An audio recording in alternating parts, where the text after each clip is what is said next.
¿Qué significa que alguien le diga o la vicefiscal diga lo va a pagar con sangre? Ellos están infiltrados y pueden correr el riesgo de ser asesinados. Quien manejaba la fiscalía no era Francisco Barbosa, sino Marta Mancera. Nadie sabe dónde estaba Barbosa porque ella fungía como fiscal encargada, Va a haber un cataclismo judicial. utilizando buzos para pegar las pipetas debajo de los buques llenas de los kilos de cocaína. Los investigadores descubren que el director del CTI de Buenaventura es el jefe de una organización del narcotráfico. Ellos dicen, porque cuando nosotros descubrimos que es el director del CTI, ellos como investigadores dicen, la vida de nosotros corre más peligro con eso que con un bandido del crimen normal. La Fiscalía General de la Nación está en manos de una estructura narcocriminal. Edinson, el pasado 3 de febrero, ustedes revelaron unos informes de la misma fiscalía que indicarían que la vicefiscal general de la Nación, Marta Mancera, sí conocía sobre las actividades de su director del CTI en Buenaventura, Francisco Martínez, quien es el jefe de una organización del narcotráfico que exporta cocaína desde el puerto de Buenaventura. ¿Cómo poder de pronto empezar a abrirle el panorama a la opinión pública de qué se trata este escándalo? Gracias, Julián. Pues básicamente es un informe oculto que elaboró uno de los investigadores del caso, digamos, de alias Pacho o Pacho Malo, como se lo conoce hoy popularmente. Entonces, creo que es un informe demasiado revelador en la medida en que lo escribe un investigador que un día después es asesinado en el norte del Cauca en el marco de una operación encubierta que, como lo he reiterado en otros medios de comunicación, no es como la Fiscalía lo ha querido reducir a una banda de la disidencia en el norte del Cauca, sino que pretendía ir mucho más allá y pretendía desarticular bandas criminales como la Cordillera, por ejemplo, que se nutren del norte del Cauca, que tienen negocios con miembros del narcotráfico de las disidencias del Estado Mayor Central en el norte del Cauca. Y entonces la operación por eso cubría los departamentos de Cauca, Valle, Risaralda, Caldas y Antioquia. Pero entonces un momento, o sea, la Fiscalía General de la Nación está haciendo una investigación sobre las bandas del narcotráfico en los departamentos que tú mencionas. Cauca, Risaralda, Valle del Cauca, Caldas tal vez, ¿sí? Caldas ¿Correcto? y Antioquia. Entonces esta gran investigación que hace la Fiscalía implica distintas bandas del narcotráfico. Una de ellas es la Cordillera. Yo recuerdo que la revista Raya saca en octubre del año pasado una investigación que muestra que uno de los líderes de la Cordillera que financia al Partido Centro Democrático, el señor César Giraldo, es visto como un narcotraficante por la propia Fiscalía, pese a que después Francisco Barbosa se traslada a la ciudad de Pereira a decir que no, que esos informes tienen información que no es cierta. Sí, Ese contexto exacto. es importante para esta investigación. Exacto, ese contexto es importante porque, digamos, estamos hablando ahí de César Giraldo, quien ha sido presentado por los medios de comunicación en Colombia como un empresario. Él es uno, según los documentos ocultos de la Fiscalía, es uno de los que se financian o que adquiere recursos económicos a través de la banda criminal La Cordillera, que aparece como uno de los narcotraficantes dentro de un organigrama de la Fiscalía. Y este organigrama pues permanecía oculto, lo revelamos y ahí es donde se arma, digamos, todo el escándalo. Viaja directamente a Pereira al día siguiente la vicefiscal Mancera, el fiscal general, a pronunciarse, a decir que nosotros estábamos utilizando básicamente informes de bolsillo para desprestigiar a la vicefiscal, y desde entonces es que empieza el relato de la Fiscalía, del fiscal Barbosa y de la vicefiscal Mancera, a decir que la iban a convertir en una mafiosa. Nadie sabe por qué desde entonces. ¿Informes de bolsillo qué significa exactamente? ¿Que el gobierno se los pasó a ustedes o algo así? Pues él pretendía deslegitimar los documentos de su propia institución y para eso pues utilizaba, digamos, esa frase un poquito retórica de los políticos. Pero claramente era un informe de la misma Fiscalía, ¿no? Claro, de la Fiscalía de Risaralda, en donde tenían perfilado a César Giraldo y había un documento incluso que revelamos allí que decía La fiscalía no puede avanzar en las investigaciones en Risaralda porque hay gente prestante que lo impide. Bueno, el caso es que en la fiscalía fue creada en 1991 por la Constitución y su papel en la sociedad es de investigar y acusar. La fiscalía está investigando a los grandes capos de la droga en Colombia y resulta que conforman un equipo especial para infiltrar estas organizaciones del narcotráfico, la Cordillera, las disidencias de las FARC, etcétera, etcétera, y ponen a 3 investigadores del CTI a hacer esa tarea, ¿correcto, Edinson? Sí, son 3 investigadores. Ellos, digamos, como te describía, van a descubrir como las organizaciones criminales que exportan cocaína, pero que se alimentan desde el norte del Cauca y que unos sacan por el Valle del Cauca, por Buenaventura, otros por los aeropuertos de Pereira, del eje cafetero, y otros que llegan al puerto de Urabá y todo esto que tenía que ver con Marinilla en Antioquia. ¿Sí? Que hay al margen de la supuesta ideología política que tienen estas organizaciones, digamos, uno podría decir la Cordillera tiene vínculos con el uribismo o las disidencias de las FARC pues tienen vínculos con otros políticos, pero al margen de eso, Edinson, pues el narcotráfico confluye en donde hay autoridades judiciales, militares, políticos, y desde que la cocaína salga y confluyen todos, porque lo que yo entiendo de la investigación es que específicamente la investigación de estos miembros del CTI que adelantaban esta investigación, pues investigaban pues esta cocaína que iba con destino al puerto de Buenaventura, pero que era de las disidencias de las FARC. ¿Correcto? Claro, pero digamos, bueno, ahí ya entramos como en otra discusión. Las disidencias están integradas de manera diversa. Ahí encontramos militares retirados, encontramos paramilitares. O sea, hoy analizar las disidencias es un programa aparte y valdría la pena en su momento. Nosotros hemos publicado cosas, ¿no? De cómo han infiltrado a las disidencias los militares. Sí, por ejemplo. eso obviamente lo haremos, pero donde hoy es que precisamente es eso. Exacto. O sea, eso es lo insignificante en este momento. Lo clave aquí también es señalar que el día 25 de marzo de 2021, los investigadores Mario Fernando Herrera y Fabio González se desplazan desde Manizales a Cali, de Cali a Buenaventura. En Buenaventura se encuentran con miembros del CTI, fuentes de ellos, y con un narcotraficante que también es fuente de ellos. Reciben la información que deben recibir, muestran la fotografía de Francisco Javier González Pacho y le confirman que él es el director del CTI de la Fiscalía. Ahí es donde ellos se enteran el 25 de marzo de 2021 y posteriormente, en la tarde de ese 25, viajan a Santander de Quilichao. En la tarde-noche tienen una videollamada con el fiscal 51 de la Dirección Especializada contra el Narcotráfico, Jaime Ocampo. Le cuentan esos hallazgos, redactan este informe, se lo muestran y al día siguiente tienen su misión, van subiendo la carretera que comunica de Santander de Quilichao hacia Corinto, y en la mitad encuentran un retén, ¿no? Primero de militares, 30 militares, ahí la importancia de este dato, y después un retén de 7 miembros de las disidencias. En la mitad de esos 2 retenes es que secuestran y posteriormente asesinan. ¿En qué distancia dices? O sea, estaban... Más o menos 3 kilómetros. O sea, estaban los 3 investigadores, entonces no, momento. 2, ¿no? Iban los 3, cada uno en su vehículo oficial. Okay. Logran pasar 2 y Mario misteriosamente queda en la mitad. Mario es el investigador principal de Buenaventura. Mario Herrera Aparicio era uno de los investigadores del CTI que estaba investigando esas estructuras mafiosas, y él descubre que uno de los jefes de esta organización criminal es el director del CTI de Buenaventura. ¿Por qué es importante Buenaventura para los narcotraficantes?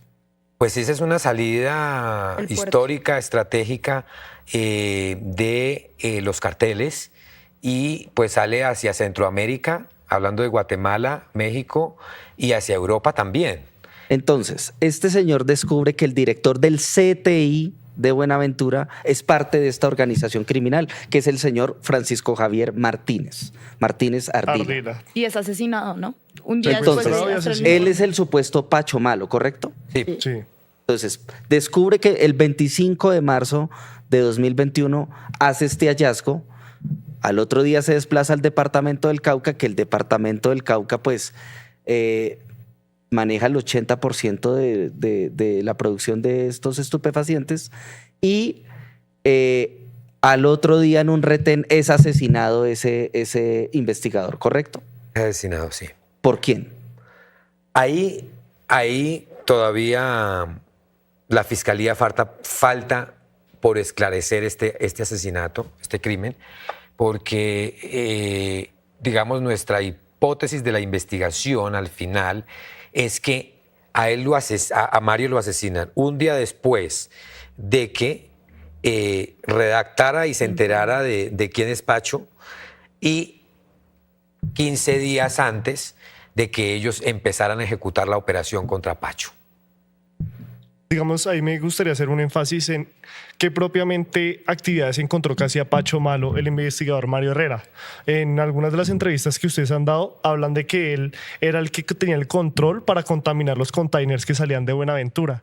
Y él, por ejemplo, también podía, mandar a los hombres que estaban en el puerto para que pues se hicieran estas operaciones. ¿Qué más funciones podría tener Pacho Malo en esto que se enteró el señor Mario Herrera?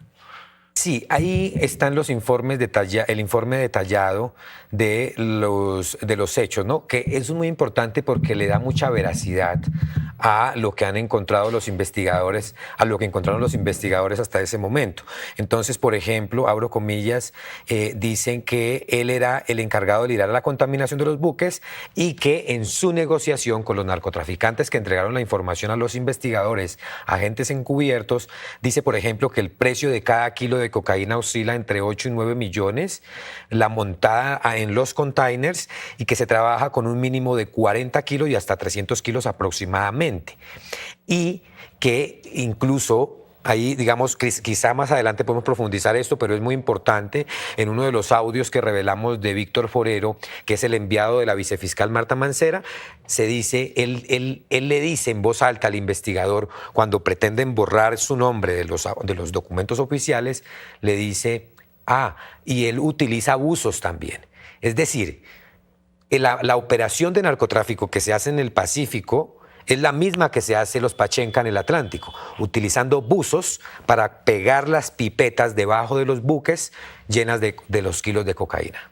Precisamente hemos invitado a Sergio como investigador, como conocedor del trabajo de la Fiscalía en sus investigaciones. Quisiera primero preguntarle a Sergio, ¿cuál es la dimensión de esta infiltración del narcotráfico en la Fiscalía y cómo ve eso, Sergio? Julián, de nuevo, muy buenas tardes. Les agradezco mucho esta invitación. El tema de la Fiscalía, pues precisamente hoy comentaba con alguien aquí en Medellín, que en su momento el gran escándalo de la Fiscalía General de la Nación durante la dirección de Luis Camilo Osorio era precisamente la infiltración por parte del paramilitarismo. Pero hoy hemos visto cómo en su momento pues Odebrecht, a través de Corfe Colombiana, pues infiltró la Fiscalía de Néstor Humberto Martínez, pero jamás llegué a imaginarme de que la Fiscalía fuera a ser infiltrada por el narcotráfico. Y eso precisamente lo que ha facilitado es que la criminalidad, que en cierta forma rodea a ciertos círculos del uribismo, ayude a que muchas investigaciones que llevan más de 3 décadas por esclarecerse, estén cayendo en un manto de impunidad. Sergio, como investigador precisamente del uribismo, hiciste el libro de Santiago Uribe Vélez, que pues pertenece a una organización que está totalmente pues vinculada al narcotráfico.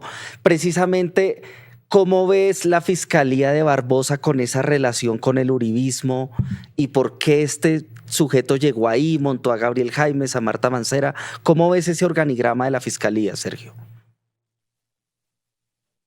Es un organigrama desastroso, teniendo en cuenta de que en el momento en que Francisco Barbosa es ternado ante la Corte Suprema de Justicia, hubo muchas objeciones, sobre todo porque él no es un experto en derecho penal, es un abogado que prácticamente no tiene la brújula de la Fiscalía. En ese momento la política criminal da pesar decirlo, pero está siendo manejada por el mismo crimen a través de la fiscal Mancera, porque en cierto modo también hay que decirlo. En su momento, cuando se investigó de que quien manejaba la fiscalía no era Francisco Barbosa, sino Marta Mancera, eso ha cobrado total vigencia. Francisco Barbosa fue puesto con una sola tarea. La primera, proteger a Iván Duque. La segunda, proteger a Álvaro Uribe y a su hermano Santiago Uribe. Y de esa manera aprovechó Marta Mancera para mover sus tentáculos y ella también proteger a quienes la pusieron ahí precisamente para que le sirviera, que como hemos visto, son precisamente los carteles del narcotráfico, del norte del Valle, del Pacífico, y sin lugar a dudas que en Antioquia también debe haber casos de protección por parte de esta señora y en su momento pues saldrán las investigaciones a relucir.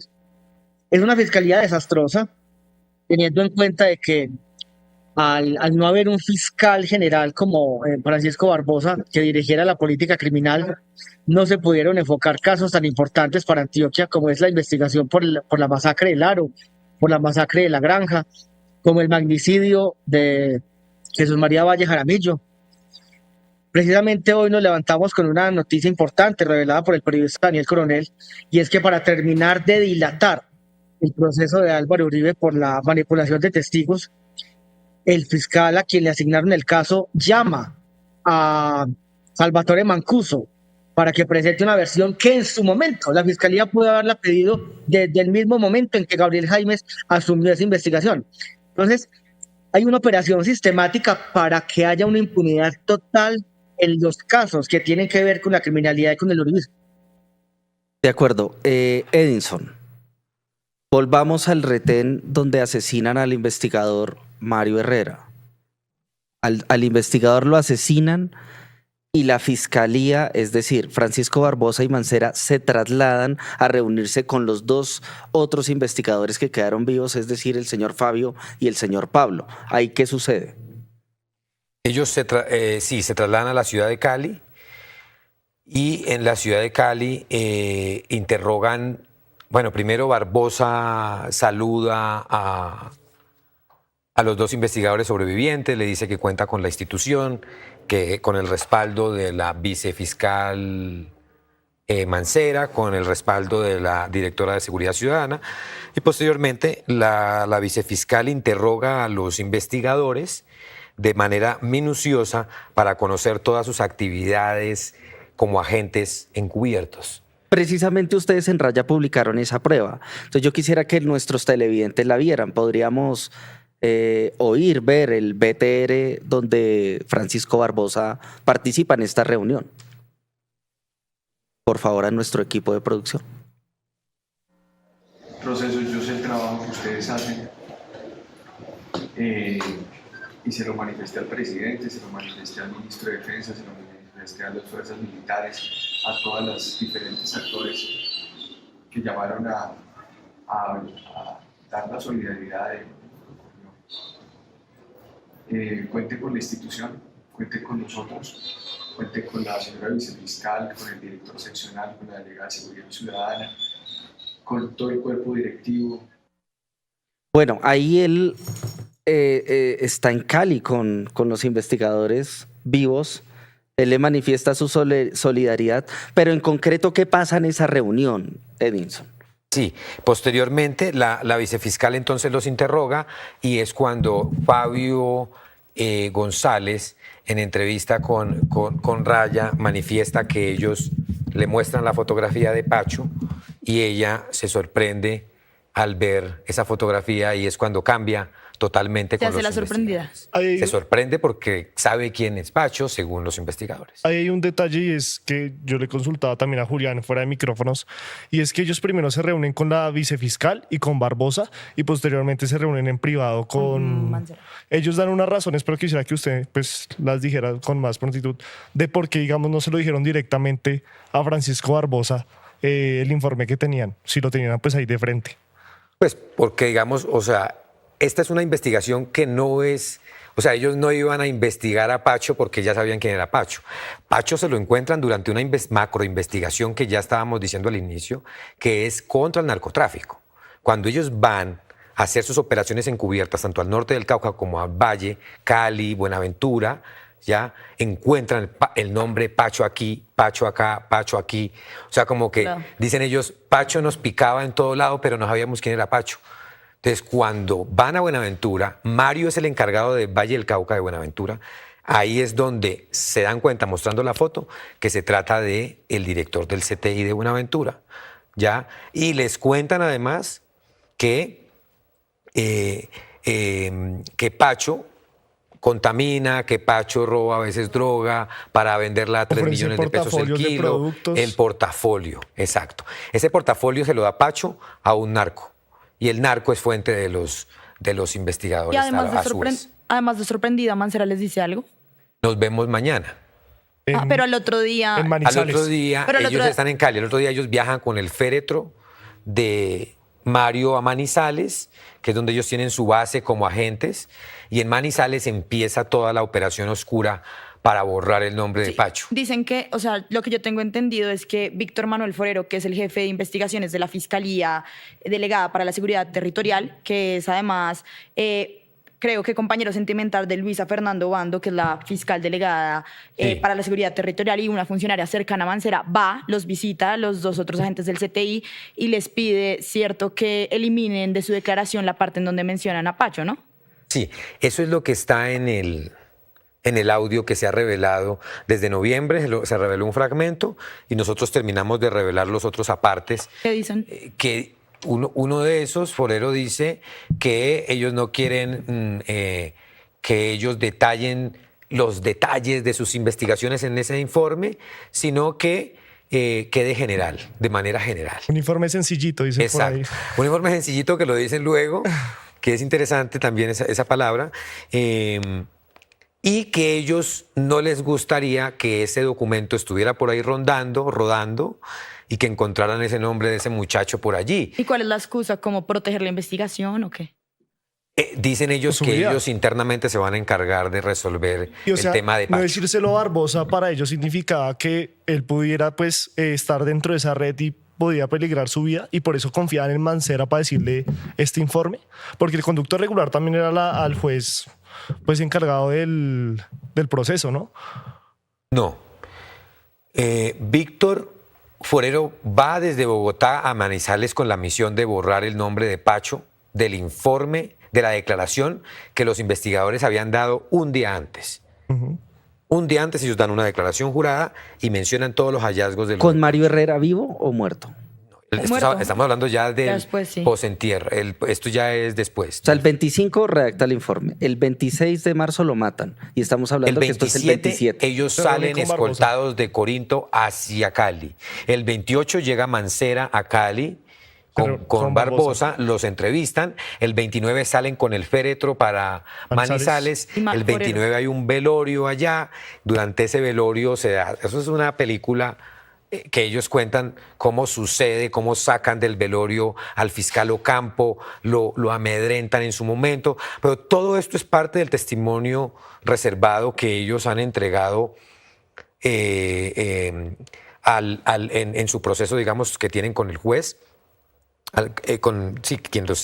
Que les lleva su proceso, digamos, y en Manizales vuelven a entrevistarlo la vicefiscal Mancera, los despojan de todos sus elementos electrónicos, relojes, gorras, armas de dotación, celulares, joyas, y entran a un cuarto para enfrentarse con la vicefiscal, y es donde ellos se dan cuenta que están pasando de ser investigadores a investigados. Exacto, entonces los investigadores descubren que el director del CTI de Buenaventura es el jefe de una organización del narcotráfico, le informan al fiscal general Francisco Barbosa, a la vicefiscal Marta Mancera, y lo que hace la institución es empezar a perseguir, a acosar judicialmente a los investigadores, lo cual genera el descubrimiento de esta noticia, ¿correcto?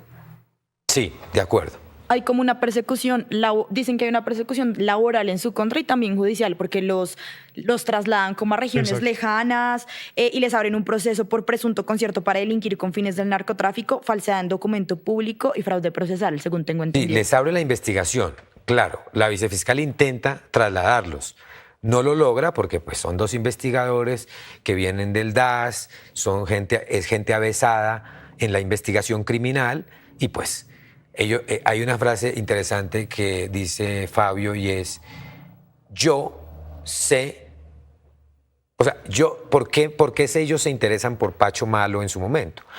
Ellos dicen, porque cuando nosotros descubrimos que es el director del CTI, ellos como investigadores dicen, la vida de nosotros corre más peligro con eso que con un bandido del crimen normal.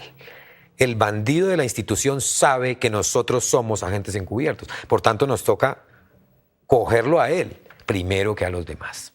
Entonces, por eso, en ese momento, ellos dicen, nuestra misión es coger a Pacho. Porque Pacho, si nos descubre primero a nosotros, nos coge. Nos coge en el sentido de que como saben que ellos son agentes encubiertos y él está en sus fechorías, pues los va a hacer, que es donde hay una zona gris en el asesinato de Mario. Ustedes hablan también de el ingeniero y el canoso. ¿Qué otros, esos también son personajes de la fiscalía en ese organigrama o son de la delincuencia como tal? No, esos son de la delincuencia. Hay otros nombres de fiscalía allí, no nos han precisado, digamos, con detalle, pero hay otras personas que le ayudan a Pacho, de Fiscalía de Buenaventura del Puerto. Y interesante, digamos, ver cómo la vicefiscal cambia con ellos de tono, les envía a Víctor Forero a Manizales. Víctor Forero, en los audios que revelamos, se escucha cómo empiezan a borrar las evidencias de esa declaración donde está Pacho. Finalmente quitan a Pacho de todo el informe y posteriormente viene la operación entonces con el fiscal Jaime Ocampo. Y es allí donde hay un audio que nosotros revelamos también, donde el fiscal Ocampo le dice al investigador Pablo Bolaños, le dice, mire, la directora, cuando él se refiere a la directora, es la directora de Fiscalías de Caldas, me está diciendo que la vicefiscal está encima de esto para cerrar esto, que es cerrar la agencia encubierta, y que le envíe un informe sencillito, que no sé qué, o sea, general, como ellos querían, ¿no? Todo general. Ese audio nosotros lo hemos sacado de www.revistaraya.com. Los invito a visitar ese medio de comunicación, pero además saludar a los 1.373 espectadores que tenemos en este momento en vivo. Es absolutamente grandioso que tengamos esta audiencia para que se enteren con estos temas. Por favor, vayamos a escuchar ese audio, el del señor Jaime Ocampo, o sea, el BTR Jaime Ocampo, por favor. Fiscal de Pereira. Hola, Pablo, buenos días. ¿Cómo ha estado? Mano, perdone que lo moleste ahí en el descanso. Es que me acaba de llamar, hermano, la directora, que la vicefiscal está encima, hermano, que para cancelar eso. Entonces me dijeron que hiciera la audiencia sin ningún informe, pero entonces era para pedirle el favor a ver si se me pasaba cualquier informe así sencillito de así bien breve de la muerte de Mario, y que por esa razón, pues, como se develó o se reveló la identidad de uno de los agentes y también del resto, pues que se solicitaba por terminada la actuación. Pablo, a ver si me ayuda con eso. Gracias. Sergio, acabamos de oír una de las pruebas que publica el reportero de la revista Raya, director de la revista Raya, Edinson Bolaños. ¿Qué tan contundentes son estas pruebas? ¿Qué tan contundente es esta calidad fáctica de acuerdo a su experiencia como investigador? Porque digamos que hay un sector de la prensa que ha salido a decir que esto es creado por inteligencia artificial, que las investigaciones no son así. ¿Cuál es el criterio que usted le da a esta investigación, Sergio? La misma Fiscalía General de la Nación tiene cómo hacer un examen forense de ese tipo de grabaciones. Hacer un cotejo de voz, por ejemplo, del fiscal que habla y solicita este informe. Ellos mismos tienen los elementos. E incluso en un caso de cooperación entre diferentes agencias, ellos podrían solicitar, por ejemplo, apoyo por parte del FBI. Existen todos los elementos para corroborar una prueba indiciaria en donde están supremamente claros la comisión de varios delitos en una cadena de funcionarios que han venido protegiendo tanto al fiscal Barbosa como la vicefiscal Marta Mancera, lo cual demuestra sin lugar a dudas que la Fiscalía General de la Nación está en manos de una estructura narcocriminal. Es por esto que desde hace tiempo, cuando se le solicitó a la Corte Suprema de Justicia que investigara, o que más bien tomara una decisión, por ejemplo, de un fiscalado para investigar diferentes casos de la Fiscalía, se hacía con unas sospechas claras. Pero aquí hay unos elementos supremamente claros que la próxima fiscal general de la Nación va a tener que evaluar muy bien, hacer una depuración supremamente importante de fiscales adscritos a diferentes entidades, y esa depuración es supremamente necesaria para poder investigar estas conductas de Marta Mancera, para poder investigar conductas que en su momento se pueden revocar los autos inhibitorios en el caso, por ejemplo, de la esposa del fiscal Barbosa, incluso algunas extralimitaciones por parte del fiscal Barbosa. Yo pienso que esa es la necesidad de que la Fiscalía General de la Nación tenga cuanto antes una fiscal en propiedad. Esa es una tarea fundamental de la Corte Suprema de Justicia para que precisamente se le devuelva la decencia a este cuerpo que es el encargado de la política criminal en el país. Sergio, pero la Corte y analistas han dicho que no hay que presionar a la Corte, que la Corte es normal que se demore eligiendo fiscal general, que el petrismo, el gobiernismo quiere organizar una campaña de desprestigio contra funcionarios judiciales, que no los presionen, que la marcha. Pero si queda encargada la señora Marta Mancera, que estamos debatiendo sus cuestionamientos en este programa, quedaría como vicefiscal un señor que no podemos perder de vista, que es el señor Gabriel Ramón Jaimes. Sergio, ¿quién es Gabriel Ramón Jaimes? No, pues Gabriel Ramón Jaimes es una persona que viene de la mácula del ex procurador Alejandro Ordóñez. Es un abogado de medio pelo, es una persona que no conoce absolutamente nada del código penal. Llegó simplemente por recomendación política y lo ponen precisamente en un cargo en donde aparece como un director de fiscales delegados ante la Corte, precisamente para cometer tareas como las que en su momento ha cumplido el fiscal Daniel Hernández, quien ha sido denunciado en innumerables investigaciones por el periodista Gonzalo Guillén. Como en este caso, la revista Raya ha hecho denuncias tan graves y el periodista Coronel en contra de la fiscal Mancera. Como Noticias 1 en su momento lo hizo con el caso de la esposa del fiscal Barbosa.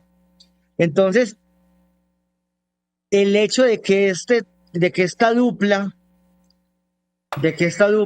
de personas cuestionadas, como sería la fiscal encargada Mancera y como sería el caso de Gabriel Ramón Jaimes, prácticamente lo que muestra es que va a haber un cataclismo judicial.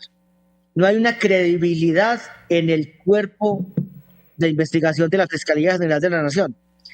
Y yo pienso que existe un desánimo en la misma Fiscalía General de la Nación al ver que este tipo de personas cuestionadas por hacer favorecimiento a personas relacionadas con el narcotráfico, hacer favorecimiento a personas cuestionadas con manipulación de testigos, como es el caso del fiscal Gabriel Ramón Jaimes, en el caso del expresidente Álvaro Uribe, lo que demuestra es que es urgente una depuración en la Fiscalía.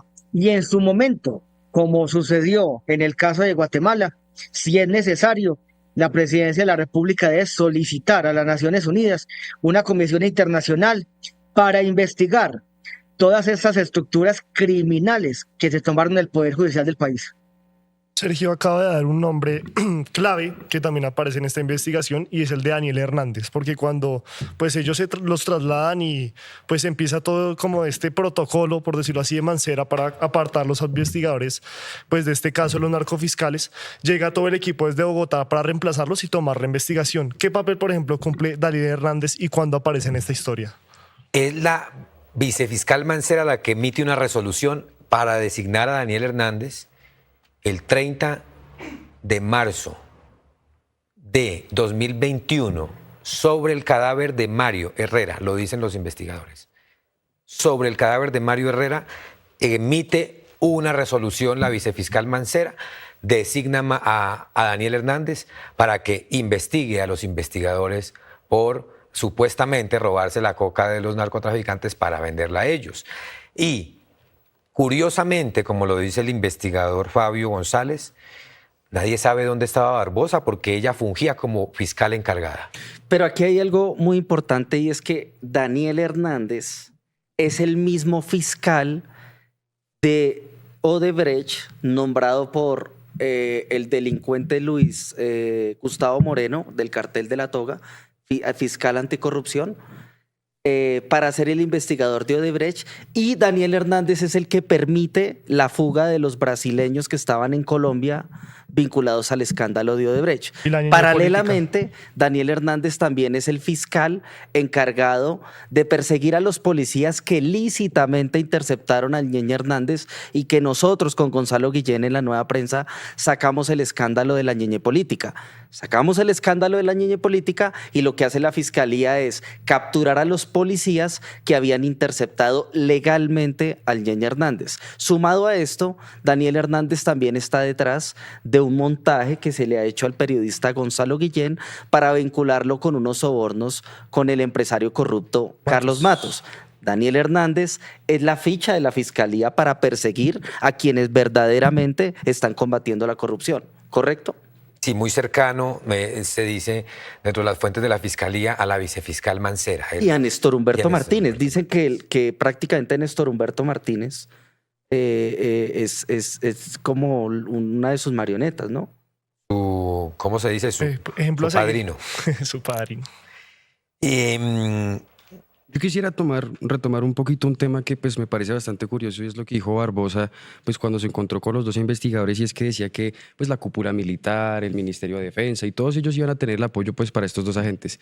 Nosotros revisando las redes sociales de la Fiscalía encontramos que ellos se encontraron en Buenaventura 4 días antes del asesinato del fiscal encargado, y también que el fiscal general estaba un día antes en Buenaventura hablando sobre los resultados. La pregunta que quiero hacer con esto es: básicamente, ¿la cúpula militar sabía de las investigaciones que tenía la Fiscalía sobre los macrocasos de narcotráfico en el puerto? Porque si de ser así, entonces, ¿ahí qué papel jugaría el Ministerio de Defensa, también los militares?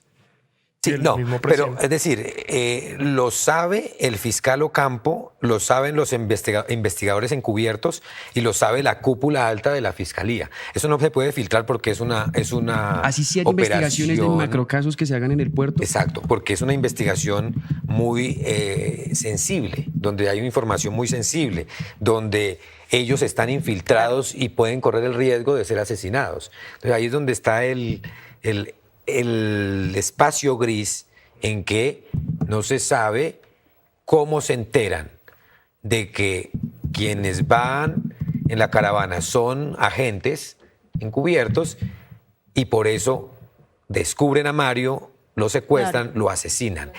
Los otros dos alcanzan a huir, ¿no? Y hablando de los otros dos, pues el pasado 26 de enero archivaron, un fiscal delegado ante la Corte archivó la investigación que se cursaba en contra de Mancera. Lo que se sabe es que, aunque citaron en 3 ocasiones a esos dos agentes del CTI para que mostraran 53 gigabytes de pruebas, ellos decidieron no hablar. ¿Es cierto que es porque están esperando a que se designe un nuevo fiscal? No, lo que se conoce de lo de Mancera es que se archiva sin que el fiscal que archiva haya querido recibir las pruebas. Ok. O sea, ¿no quiso recibir las pruebas? No dio pie para recibir las pruebas. Cerró la investigación con unas actuaciones que ellos hicieron alrededor de las fuentes de los investigadores, en donde quieren que esas fuentes los acusen ahora a los investigadores. Pero hay una fuente clave que está en el exterior. Retomando un poco este relato, hay un hecho que me pareció, pues no gracioso, pero sí como que representa curioso lo que pues es ¿La Colombia Sijín? en sí, es un relato salvaje, y es lo que ocurrió pues durante las exequias, la ceremonia de la partida del investigador Mario Herrera, y fue como ese encontrón que tuvo Fabio González con la vicefiscal Mancera en la iglesia, y que incluso él dice que incluso, como se dice Que le pedía vulgarmente, sangre. la puteó, y él le dijo que iba a pagar sus palabras con sangre. Uno cómo puede pues Ella. interpretar eso. Eso lo dijo Mancera según pues Fabio González. Sí. ¿Usted cómo interpreta eso? Y pues también a la audiencia, pues que una vicefiscal a uno le diga eso, A un con las investigador, implicaciones que por tiene, ejemplo. que sentirse uno, pues lo que usted decía, un delincuente me persiga, o que ser el enemigo de un delincuente normal, pero ser el enemigo de la fiscal es otra cuestión. ¿Qué significa que alguien le diga, o la vicefiscal diga, lo va a pagar con sangre? Pues él ha manifestado Fabio ha manifestado que ella se ensañó contra ellos, que ahí hay una situación oscura entre Pacho y ella. Según ellos, los investigadores también afirman, al cierre de nuestro reportaje lo decimos, nosotros lo corroboramos con dos fuentes más, que Pacho se refiere a ella como la mamá. Ah, sí. Y pues bueno, de ese calibre, según los investigadores, es la confianza que se tiene. Entonces ya, digamos, podemos dilucidar ese vínculo entre Pacho y la vicefiscal, según estas fuentes, según los investigadores. Y pues él dice, ¿no?, que de la manera como se ha referido ella hacia ellos en los espacios privados, en donde a ellos los han despojado de sus aparatos electrónicos, pues es bastante lamentable y bastante tenebroso. Edinson, ¿ustedes buscaron a Marta Mancera para el desarrollo de este reportaje? Sí, nosotros la estuvimos llamando el día viernes, le dejé un mensaje también en el WhatsApp personal, pero pues quedó en visto. Bueno, pero ella sí le concedió una entrevista a la revista Semana, que queremos ver precisamente la respuesta que ella ha dado ante los medios de comunicación en torno a este escándalo. Veamos. Hombre, vámonos a la carpeta que me intentan hacer con el caso concreto de dos agentes encubiertos que tuvieron la orden de un fiscal para que penetrara unas o varias organizaciones criminales. Y esos agentes no dicen nada en sus informes ante el fiscal de que hay un supuesto servidor público en Buenaventura que está realizando actividades que conocieron de ese hecho como agentes encubiertos, pero nunca se lo dijeron al fiscal que tenía el caso. Pero hoy entonces dicen que la vicefiscal conocía y que como conocía, entonces la que está protegiendo a los criminales es Marta Mancera. Entonces, ¿qué voy a esperar, Vicky? Marta Mancera, en esta entrevista con la revista Semana, ¿usted cómo ve el hallazgo que hace el director de la revista Raya, Edinson Bolaños, con esta publicación?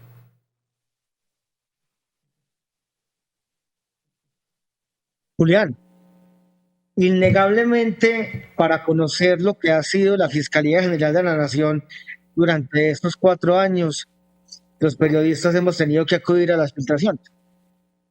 Y son elementos elaborados por los mismos funcionarios de la Fiscalía General de la Nación, que al ver lo que está sucediendo, se ven en la obligación moral y ética de entregar este tipo de información. Los grandes escándalos, usted mismo en su momento con el periodista Gonzalo Guillén, cuando destaparon la ñeñe política, se debió a documentos que fueron conocidos por la misma Fiscalía y que nunca actuaron. Interceptaciones realizadas por miembros de la SIJIN en donde nunca actuaron. Entonces aquí había un encubrimiento en el caso, por ejemplo, de la ñeñe política. Barbosa fue puesto ahí precisamente para para cubrir con un manto de impunidad las investigaciones de su amigo y compañero de pupitre en la Facultad de Derecho donde estudiaron este par de La hombres. Sergio Arboleda, Universidad Sergio Arboleda. Entonces, las investigaciones de la revista Raya y las investigaciones de otros periodistas de investigación en el país son valerosas. El riesgo que corren quienes hacemos las denuncias en contra de estas personas que son protegidas por la Fiscalía General de la Nación es enorme. Pero precisamente ponemos en riesgo nuestra vida para que se sepa la verdad. El periodismo de investigación en ese país es una carrera de mucho riesgo. Nosotros mismos, quienes estamos participando en este programa, estamos expuestos a montajes por parte de la Fiscalía, porque estamos viendo de que en muchos casos funcionarios honestos que han hecho informes, como es el caso de los 2 investigadores que hicieron las interceptaciones de Niña Hernández, los terminaron encarpetando. El caso del periodista Gonzalo Guillén, por hacer denuncias en contra de la niña política y en contra de Carlos Matos, terminaron encarpetándolo. Entonces no es nada raro que desde la Fiscalía se ordenen montajes contra quienes investigamos a esas personas que precisamente los ponen allá para que los protejan judicialmente. De acuerdo, Sergio, pero precisamente ahí hay un aspecto supremamente importante, y es que la Fiscalía General de la Nación no es Barbosa y Mancera y Gabriel Ramón Jaimes. La Fiscalía tiene funcionarios honestos, funcionarios que cumplen con su deber e investigadores como estos señores que eran del DAS y que estaban cumpliendo con su deber de combatir con investigación a estas organizaciones del narcotráfico. Apoya el trabajo periodístico del Tercer Canal. Ingresa a la app o a www.nequi.com. En la app ve al signo pesos y elige la opción enviar plata o a la opción recargar. Recuerda que en la página web escoges la opción recargar. Ingresa a la aplicación o a la página web de DaviPlata. Dale clic a la opción pasar plata. Elige la opción a otro DaviPlata, llena los datos y digita el número de cuenta 304-271-5010. Continúa los pasos y confirma tu aporte y listo. Juntos visibilizamos la otra Colombia. Si te gusta nuestro contenido y no quieres perderte nada de la agenda alternativa, suscríbete a nuestro canal y activa la campana de notificaciones. recuerda darle like a este video y por supuesto compartirlo con tus familiares, amigos y conocidos. Así juntos visibilizamos la Colombia profunda. Recuerda, somos el Tercer Canal, la voz de los que no tienen voz.